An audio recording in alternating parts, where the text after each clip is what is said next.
خوش آمدید۔ آج ہم ایک بہت ہی دلچسپ اور سبق آموز کہانی پر بات کرنے والے ہیں۔ یہ کہانی ہے ایمانداری کی، ایک ایسی خوبی کی جس کا اثر بہت گہرا ہوتا ہے۔ تو چلیے سب سے پہلے ملتے ہیں ہماری کہانی کے ہیرو سے۔ اس کا نام ہے احمد، جو ایک چھوٹے سے گاؤں میں رہنے والا ایک بہت ہی نیک اور سیدھا سادھا لڑکا ہے۔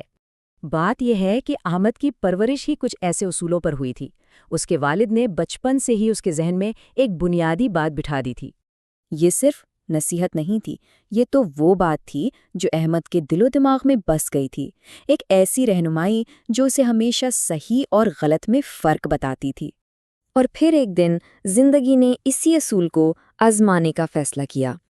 اب سوچیں، ایک چھوٹا سا لڑکا اسکول جا رہا ہے اور اسے راستے میں ایک بٹوا ملتا ہے جو پیسوں سے بھرا ہوا ہے۔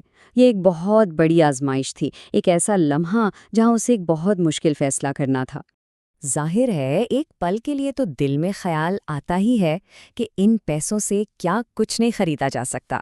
یہ ایک فطری کشمکش ہے جس کا سامنا کسی کو بھی کرنا پڑ سکتا ہے۔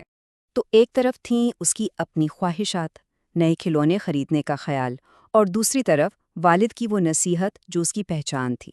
وہ اسی کشمکش میں پڑ گیا۔ تو اس آزمائش کے لمحے میں احمد نے آخر کون سا راستہ چنا؟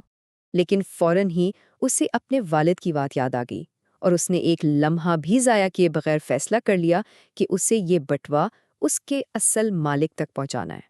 اور دیکھیں، اس نے صرف سوچا ہی نہیں بلکہ فوراً عمل بھی شروع کر دیا۔ اس نے بٹوے میں موجود کاغذات کو دیکھا، ان پر لکھا نام اور پتہ پڑھا اور سیدھا اس پتے کی طرف چل پڑا۔ تو احمد اس پتے کو ڈھونڈتا ہوا ایک گھر تک پہنچا، اور وہاں اس کی ملاقات بٹوے کے مالک سے ہوئی۔ ذرا تصور کریں اس آدمی کی حالت کا جو اپنی زندگی بھر کی کمائی کھو کر پریشان بیٹھا ہو، اور پھر اچانک وہ اسے واپس مل جائے۔ اس کی خوشی کا کوئی ٹھکانہ نہ رہا۔ اس آدمی نے خوشی سے احمد کو اس کی ایمانداری کے بدلے کچھ پیسے انعام کے طور پر دینے کی پیشکش کی، لیکن احمد کا جواب وہی اس کہانی کی اصل روح ہے۔ اور یہی وہ لمحہ ہے جو اس کہانی کا دل ہے۔ احمد نے انعام لینے سے انکار کر دیا اور کہا کہ اس نے یہ کام کسی لالچ میں نہیں بلکہ صرف ایک اچھا کام سمجھ کر کیا ہے۔ تو اصل دولت کیا ہوئی؟ وہ دعائیں جو اس آدمی نے دل سے دیں، اور وہ فخر جو احمد کو اپنے والد کی آنکھوں میں نظر آیا۔ یہی وہ انعام تھا جو کسی بھی رقم سے کہیں زیادہ قیمتی تھا۔ مگر بات صرف یہاں تک ہی محدود نہیں رہی۔ احمد کے اس ایک کام کا اثر بہت دور تک گیا۔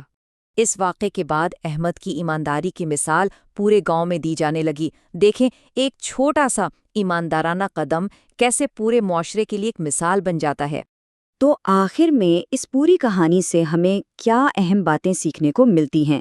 پہلی، ہمیشہ سچ بولیں۔ دوسری، دوسروں کی چیز یعنی امانت کی حفاظت کریں۔